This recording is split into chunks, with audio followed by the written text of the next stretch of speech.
반갑습니다. 일곱빛깔 책 이야기입니다.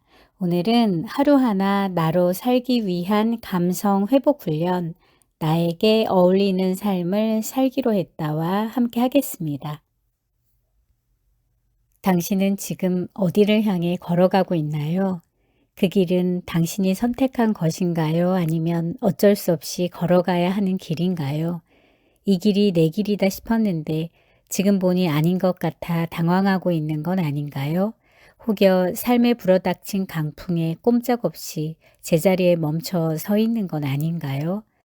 삶의 길에 정답은 없습니다. 사실 삶은 황야 같아서 처음부터 길이란 건 없을지도 모릅니다. 소설 폭풍의 언덕에는 이런 구절이 있지요. 길이 있다고 생각하는 것 자체가 착각이야. 인생은 황야니까. 우리가 할 수 있는 건 어떤 방향으로 걸어가야 할지 정하는 겁니다. 그 방향대로 그 가치를 따라 걷다 보면 그게 내가 만든 길이 됩니다. 그러다 바로 이거다 하는 감동을 만나는데 이때가 인생의 의미를 찾았다고 느끼는 순간입니다. 나다운 삶을 산다는 건 내가 정한 방향대로 뚜벅뚜벅 걸어가는 겁니다. 삶의 의미는 내가 선택한 가치에 맞는 목표를 세우고 그것을 향해 헌신할 때 빛납니다. 사는 건 보람되고 의미 있는 일이야 라고 말할 수 있게 되지요. 잠시 동화 같은 상상에 빠져볼까요? 당신이 잠든 밤, 책 넓은 검은 모자를 쓴 마법사가 당신의 침대 옆에 몰래 찾아옵니다. 고민으로 가득 찬 당신의 머릿속을 들여다보고는 말하죠. 이 친구 요즘 마음고생이 심하군. 내가 해결해주고 가야지. 마법사는 망토 속에 든 요술봉을 꺼내더니 허공에 대고 휘리리 흔들고는 미소를 지으며 창밖으로 유유히 사라집니다. 피곤에 젖어 깊은 잠에 빠져 있던 터라 당신은 이런 일이 일어난 줄 모릅니다. 그런데 아침에 깨어보니 모든 상황이 달라져 있습니다. 회사 일로 지쳐있던 직장인은 출근했더니 상사가 들뜬 얼굴로 자네가 고생해서 진행한 프로젝트가 성공했네 라고 축하 인사를 건넵니다. 남편이 집안일을 분담하지 않아 결혼 전에 하던 일을 다시 시작하지 못했던 아내는 아침밥을 준비해 놓고 원두를 갈아 커피까지 내려놓은 남편이 굿모닝 하고 인사하는 것을 보고 깜짝 놀랍니다.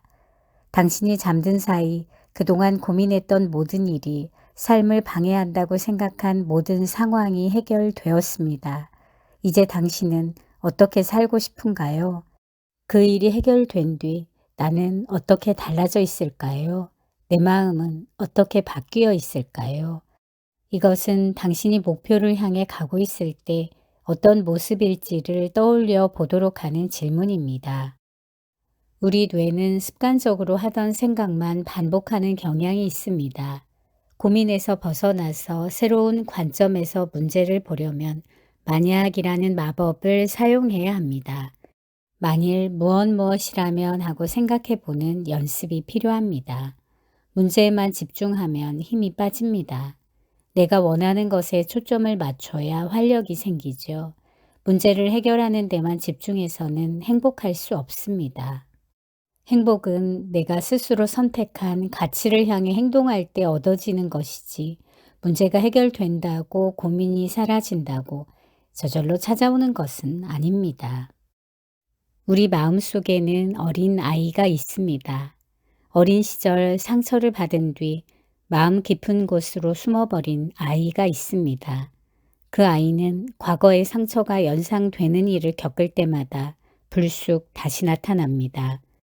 그 아이는 감정이 뒤틀리고 원하지 않았던 말을 하게 되고 통제할 수 없는 행동을 하는 것으로 표출됩니다. 과거의 아이가 성인이 된 현재의 나에게 영향을 미치고 있는 거지요. 지금 내 모습 가운데 많은 부분은 과거의 기억에서 비롯된다는 걸 누구도 부인하지 못합니다. 어린 시절 받았던 상처, 무시, 가슴에 맺히는 말 한마디가 지금 내 모습에 영향을 미칩니다. 나의 과거에 제목을 붙인다는 건 나의 과거를 마치 다른 사람이 겪은 사건처럼 바라보는 겁니다. 거리를 두고 보면 조금 더 객관적으로 받아들일 수 있습니다. 그것은 과거의 의미와 교훈을 찾는 일이기도 하죠. 우리는 진실이기 때문에 의미가 있다고 믿는 게 아니라 의미가 있기 때문에 진실이라고 믿습니다. 과거의 경험 속에서 무언가를 끄집어내어 의미를 찾는 것은 그래서 중요한 작업입니다. 감정의 모든 문제는 시간에서 비롯됩니다. 우울은 과거와 단단히 묶여 있습니다. 잃어버린 것을 그리워하고 지난 일을 후회하고 되새김질하면 슬퍼집니다. 불안은 다가올 시간에 대한 근심입니다. 앞으로 일어난 일과 지금은 갖고 있지만 사라지고 말 것을 두려워하는 게 불안의 속성입니다. 반면에 현재에 집중하기는 변하지 않는 행복의 속성입니다.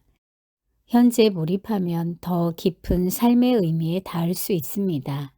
현재에 집중하면서 과거와 미래를 현재로 끌어들여 올 수 있어야 합니다.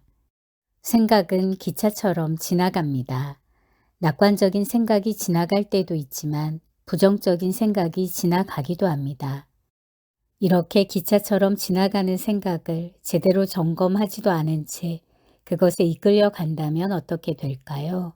부정적인 생각들로 꽉 차 있는 기차에 타고 있는데 나는 그것도 모른 채 기차 여행을 계속한다면 어떨까요? 즐거워야 할 여행이 껌껌한 터널 안에 갇힌 것처럼 답답하고 우울하기만 할 겁니다. 삶이라는 여행도 마찬가지. 부정적인 생각에 빠진 채 살아간다면 행복할 수 없겠지요. 생각이라는 기차에 맹목적으로 올라타 흘러가듯 사는 것이 아니라 기차에서 내려 거리를 두고 관찰해야 합니다. 기차 점검원이 된 것처럼 말이죠. 목적지를 제대로 알고 탄 것인지 고장나지는 않았는지 생각의 기차를 점검해야 합니다. 삐걱대는 바퀴는 갈아 끼워야 하고 필요하면 다른 기차로 갈아타야 합니다. 나는 꽤 괜찮은 사람이고 나름대로 잘 살고 있다는 믿음, 자기 확신을 잃지 않는 것이 중요합니다. 누가 뭐라고 해도 나는 좋은 사람이고 나에게는 나름의 능력이 있다는 믿음을 갖는 것이죠.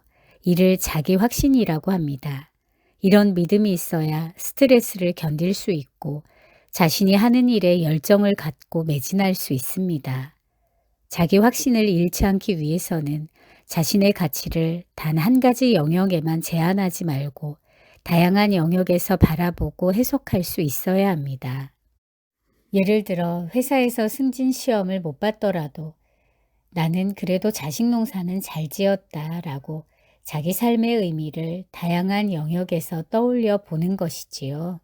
승진은 조금 늦었지만 주말에 노인들을 도우면서 사회에 기여하고 있어처럼 스스로를 자랑스럽게 느낄 수 있는 것을 떠올려 보는 겁니다. 나라는 사람을 회사원으로만 규정해버리면 회사 일이 안 될 때마다 우울해집니다. 하지만 이렇게 나의 정체성을 다양하게 이야기할 수 있다면 한 가지 영역에서 스트레스를 받더라도 나머지 영역이 버텨낼 힘을 불러일으켜 줍니다. 인생에서 소중하게 생각하는 것을 모두 떠올려 보세요. 가족, 건강, 종교, 사회에 대한 기여 등등 여러 가지가 있겠지요. 그것이 왜 중요한지, 내 인생에서 어떤 의미가 있는지 스스로에게 묻고 대답해 보십시오. 이런 과정을 반복하다 보면 나다운 것에 대한 확신이 따라오게 됩니다. 누군가 인정해 줄 때만 기분이 좋아지고 누군가 야단치면 하염없이 우울해졌다면 자신의 가치를 타인에게 맡기고 타인이 주는 인정에 이끌려 살았다는 뜻이나 마찬가지입니다. 자기 확신이 있으면 다른 사람의 인정에 끌려 다니지 않습니다. 자신의 가치에 대한 확신은 자신 외에 그 누구도 대신해 줄 수 없다는 사실을 꼭 기억하기 바랍니다. 나다움을 찾고자 한다면 내 안에 무감각해진 감성부터 회복해야 합니다. 감성을 회복한다는 건 감동받을 수 있는 힘을 키운다는 겁니다. 나 자신과 나 자신을 둘러싼 주변에 관심을 갖는 능력, 소소한 일에서도 기쁨을 느끼는 능력을 키운다는 것이지요. 감성이 충만하면 내가 무엇에 감동하는지를 깨달을 수 있습니다. 그래서 감동을 더 많이 느끼며 살 수 있지요. 진정으로 원하는 일을 하려는 의욕이 넘치고 삶에 대한 기대도 커집니다. 감성이 무뎌지면 세상의 흥미를 잃고 어떤 일에도 감동을 느끼지 못합니다. 진정한 자기로부터 소외되지요. 감성을 잃어버린다는 건 결국 나를 잃어버리는 겁니다. 우울과 불안을 치유하고 회복 탄력성을 기르는 것은 결국 나답게 살아갈 때 완성되는 것이니까요. 오늘은 어떻게 나다움을 회복할 수 있는지에 대한 고민을 얘기한 책, 나에게 어울리는 삶을 살기로 했다와 함께 했습니다. 이 책은 나답게 살겠다라는 결심을 실천에 옮길 수 있도록 도와드릴 수 있는 책인 것 같습니다. 지금까지 일곱 빛깔 책 이야기였습니다. 감사합니다.